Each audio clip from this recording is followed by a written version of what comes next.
Good morning. It's Wednesday, January 28th.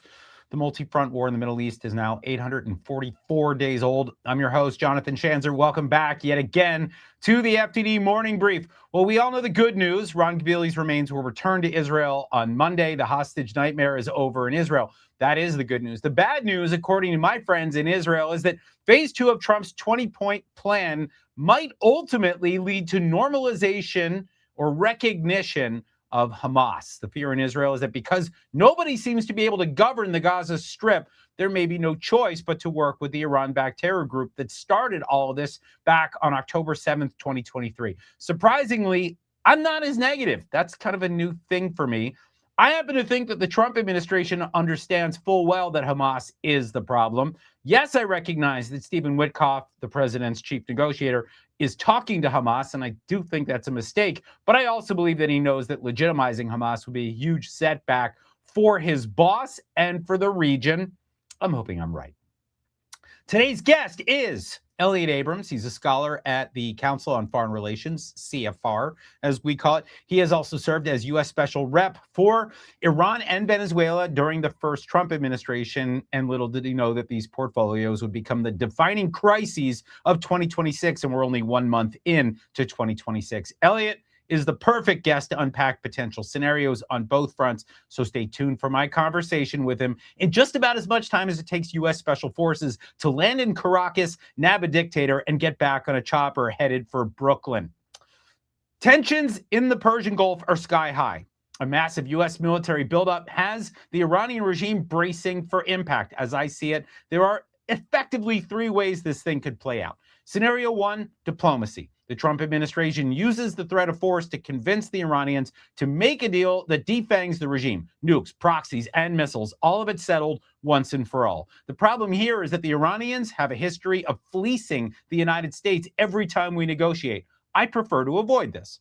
Scenario 2 is regime degradation. This would include strikes on regime assets involved in the repression of the Iranian people. It would probably also entail strikes on the Iranian regime's missile program to ensure that our regional allies are not threatened in the future. I know the Israelis are particularly worried about that right now.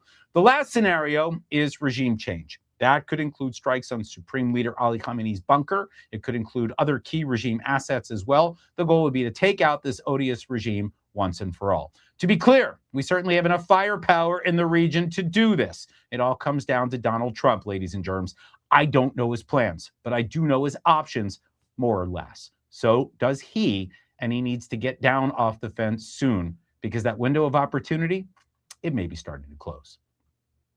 Now for your headlines. Headline 1, a delegation of Hamas officials arrived on Monday in, wait for it, Turkey. Shocked? I'm not. The Hamasniks, led by Hamas chief Khalil al-Hayya, met with Turkish Foreign Minister, former MIT, Hakan Fidan in Ankara. Their discussion reportedly focused on the second phase of the Gaza ceasefire, the humanitarian situation in the Gaza Strip, and broader regional concerns. For his part, Fidan briefed al-Hayya and his band of psychotic jihadis about Turkish initiatives to protect the rights of Palestinians in Gaza. It's all an insane spectacle and a finger in the eye to the Trump administration, which does seem genuinely interested in ending the war. So now's the part where I remind you yet again that Turkey is a sponsor of Hamas, a sponsor of terrorism, in fact, and it should not be allowed anywhere near post-war Gaza. And I also remind you that Turkey is the worst NATO ally ever.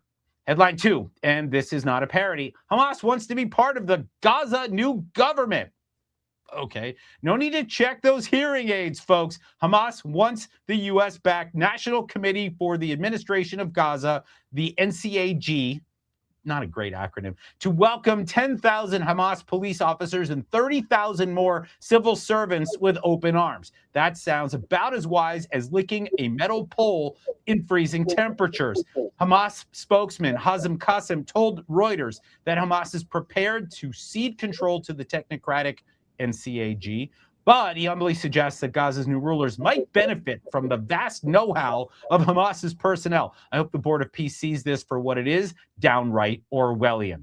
Headline 3, the USS Abraham Lincoln arrived in Middle East waters yesterday. The Abe is an aircraft carrier, and its arrival is a direct threat to the Iranian regime. Combat readiness exercises are currently underway, and the regime is watching nervously. So is everyone else in the region. This is a big moment in the Middle East, folks. Can't stress it enough.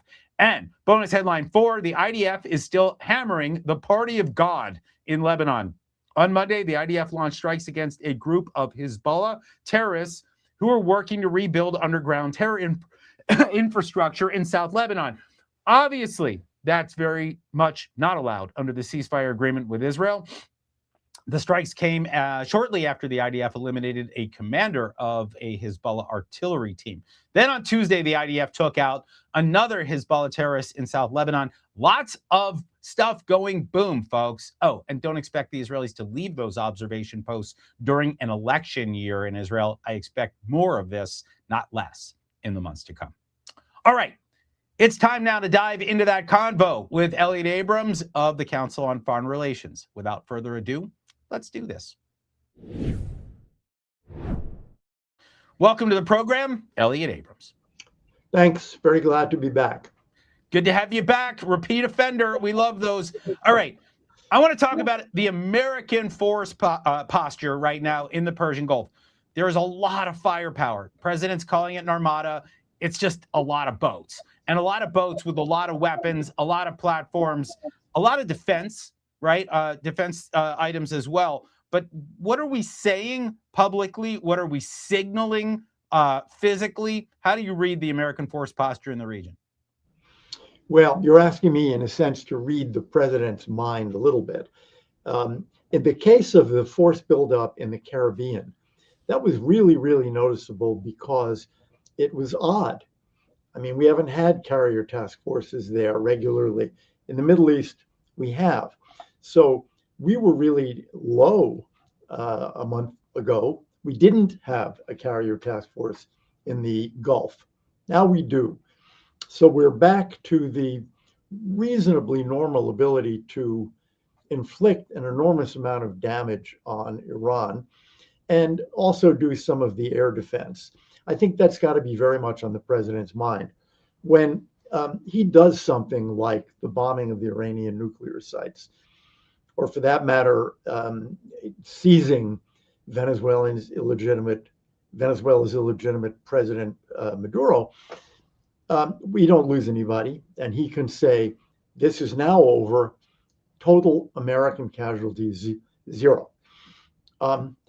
That's what he would want to do in the Middle East. And I think, therefore, the president's got to be thinking about not only the offensive, but also the defensive buildup. He is not going to want to face the American people and say, well, I was able to do A, B, and C in Iran, but we lost 200 Americans. That's not his style.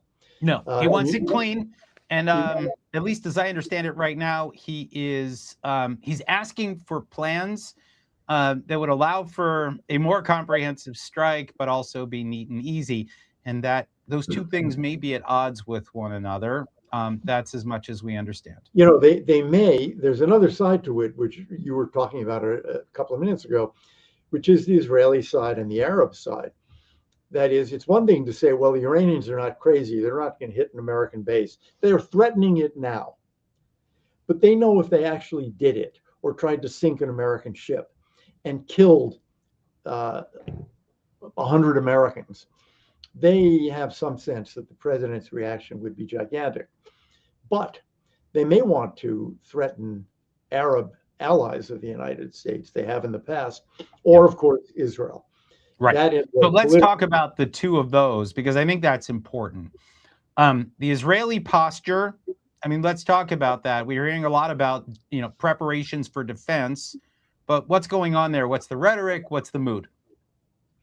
Well, what I hear from Israelis is that people are nervous. That is, they're thinking this could really happen. That is, an American or American and Israeli attack on Iran, and the response from Iran very likely going to be the easiest one for them politically, try to hit Israel. So that raises all the questions of, well, what does that mean? Does that mean symbolic efforts to hit Israel that are telegraphed in advance? Does it mean trying to hit Israeli military forces?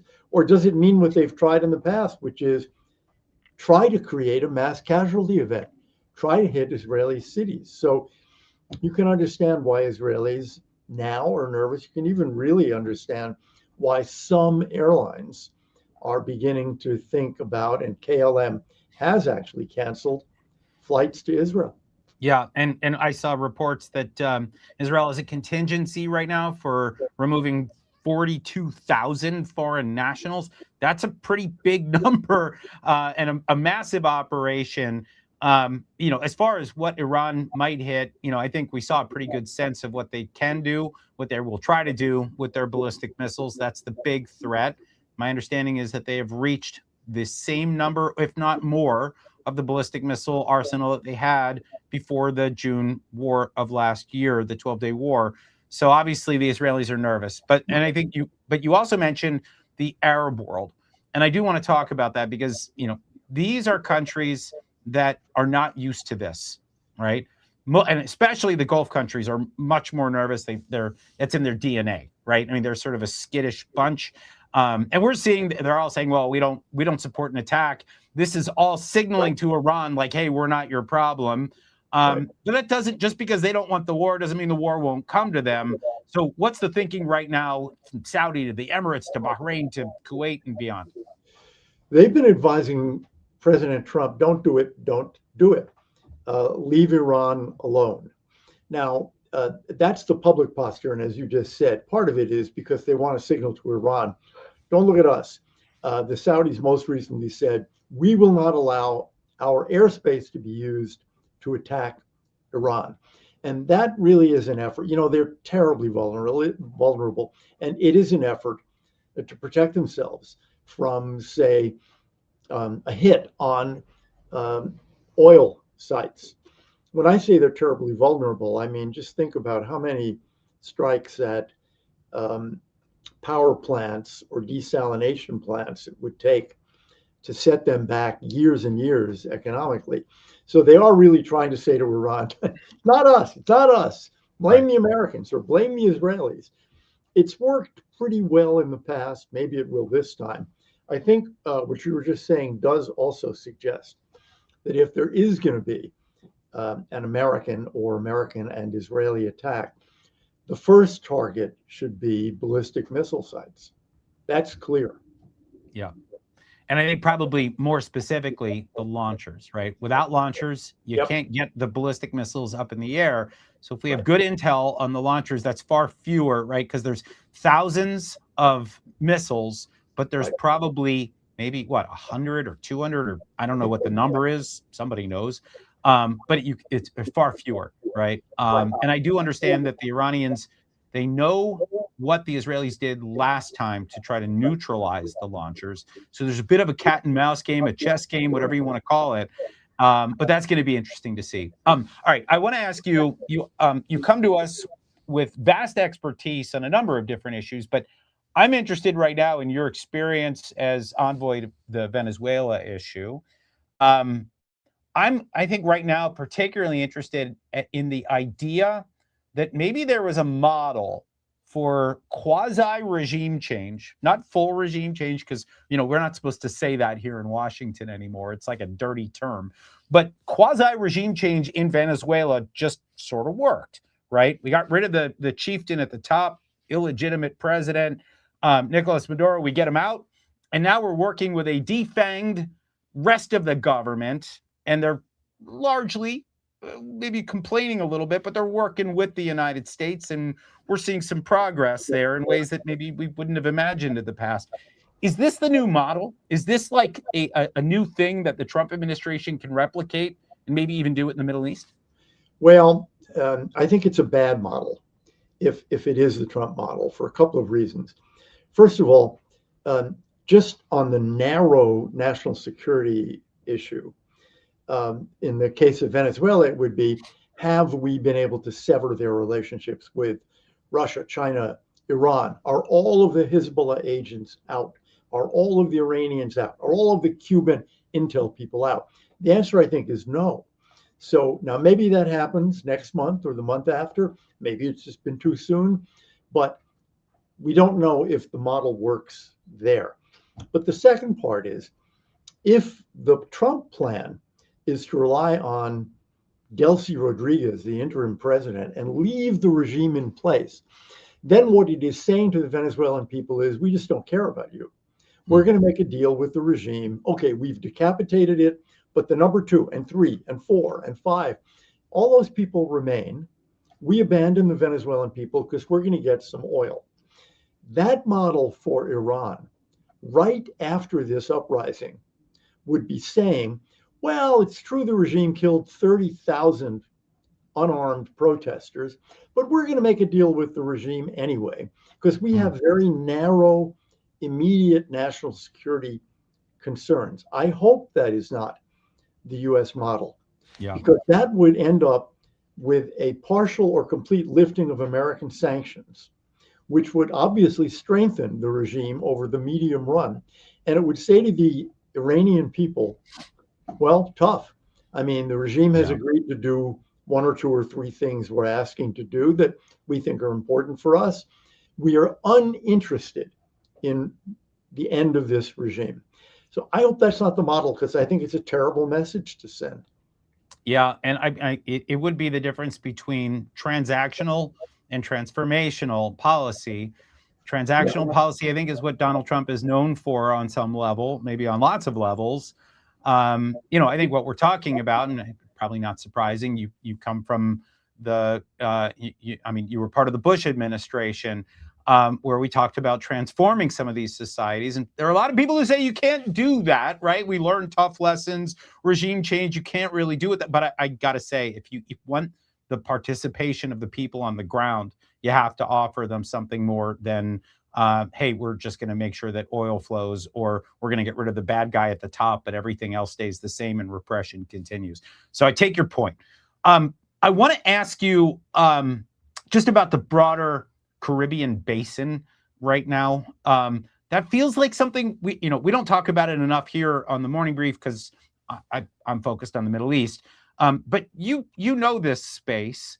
Are we watching? I mean, I get the sense that it's not necessarily a Trump doctrine. It's sort of, I don't know, looks to me like a Marco Rubio doctrine. We all know the guy wears like 17 different hats right now in the U.S. government. But he obviously has got an axe to grind with Cuba. We're watching Cuba come under immense pressure. Is that kind of the next target after maybe some action in Iran?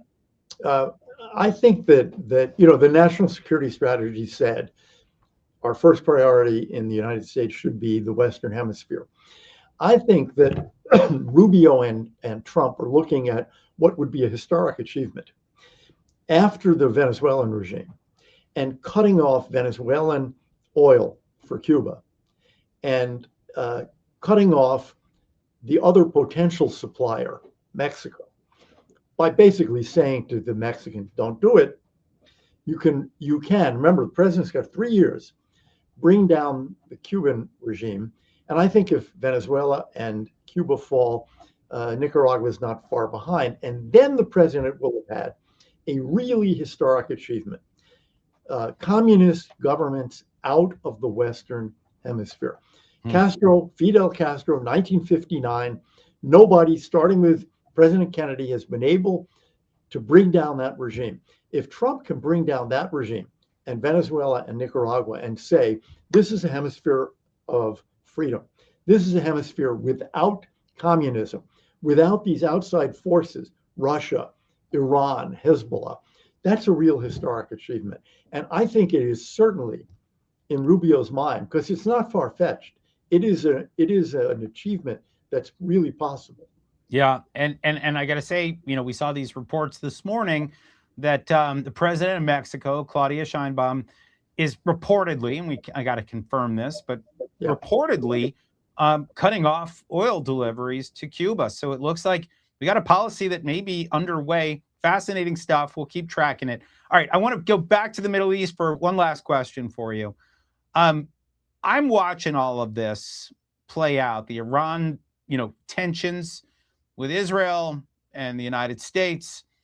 But I think more broadly, this war, we've been at it now 2.5 years. It's been a heck of a ride. I'd love it to stop sometime soon. But I got to say, when I look around the region right now, I see a lot of regional players trying to make moves, right? You got Saudi and the Emirates locking horns. I got to say, it doesn't feel very healthy for either country, but they do look like they're in some kind of contest. The Turks trying to muscle their way in. The Israelis seeing opportunity for power projection. How do you see the map right now? This is, or call it a chessboard. How do you see these different players? Who's got the edge? How would you assess what's going on right now? Hard question, very important question. And in a way, the United States and Israel get credit for setting up this situation. If you feel, Saudi Arabia, the Emirates, other countries nearby, if you think that you're under an immediate, immense survival threat from an Iran that's getting more and more powerful, that's spreading all over the region with its proxies, that's heading for a nuclear weapon, then all you're concerned about is, frankly, protecting yourself under the United States and to some extent Israeli military forces. If you think, well, no, now the Americans and the Israelis are taking care of that. The proxies are decimated, in fact, more than decimated. The Iranian nuclear program is dead for now. So I don't need that protection. And I can start thinking about, well, what do I want to do? How strong am I? Maybe under this American protection, maybe I can spread my wings now. And you begin to see, I think, for example, both Saudi Arabia and the Emirates looking at places like Syria, or for that matter, East Africa, Somalia, Sudan, and thinking about, well, how much influence do I want to have there? And you begin to see this partnership between Saudi Arabia and the Emirates, which 5-10 years ago was growing closer and closer and closer to Israel, changing now. As particularly the Saudis look around, they begin to draw back from the Emirates. They draw back from Israel. We've seen some real evidence, not from the Crown Prince, but in the Saudi media, of real anti-Israel and anti-Semitic propaganda.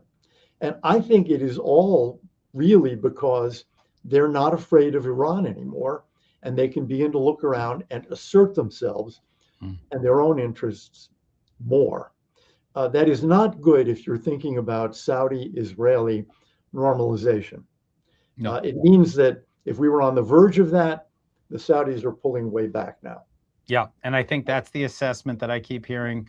Normalization will not likely occur in 2026. And I think, even a few short months ago, we were thinking that normalization might be around the corner. If we could just end the Gaza war, we could get to yes. I think we're going to have to wait. All right, we're going to leave it there. I want to thank you, Elliott Abrams from CFR, for joining us today on the FDD Pleasure, as always. Always like hearing from that guy. Super smart. All right, here's what FDD has on tap for you today. FDD CEO Mark Dubowitz has a piece in the New York Post on the return of that final Israeli hostage from Gaza. The return of Ron Gvili's remains was a pivotal moment, but it ain't over till it's over. And Mark makes clear the only way this whole thing ends is with the complete dismantling of Hamas's terrorist capabilities. And as we all know, that is still an ongoing process. Not easy. Meanwhile, in a new policy brief, FDD's Max Lesser and Maria Riofrio expose how the Islamic Republic's crackdown extends well into cyberspace. Hundreds of coordinated bot accounts, likely run by the Basij, the Revolutionary Guard's paramilitary wing, are flooding social media with regime propaganda as protests continue sporadically. It's time for more sanctions on the Basij, folks. And yeah, I wouldn't mind seeing a few tomahawks either hitting those bases. Finally, writing for the National Interest, Abdul Hussein from FDD tracks Saudi Arabia's abrupt retreat from pragmatism and almost certain normalization with Israel toward the Islamist and anti-Zionist habits of old. It's beyond disappointing. We just talked about it with Elliott here. The United States and his partners should not look the other way. We need to keep pressing the Saudis to get back on track. And with that, I hereby decree the end of this episode. But before we stick a fork in it, a few last words from yours truly. If you want to multiply your brain cells, then please do visit our website, read our stuff. And then also you can follow our social media accounts for truly interesting content. Also, don't forget to make the very generous tax-deductible donation that you've been thinking about. You can do it at fdd.org/invest. You won't regret it. Tune in Friday for another jam-packed episode of your favorite morning show. Until then, have a great Wednesday. I'm Jonathan Schanzer, signing off for FDD.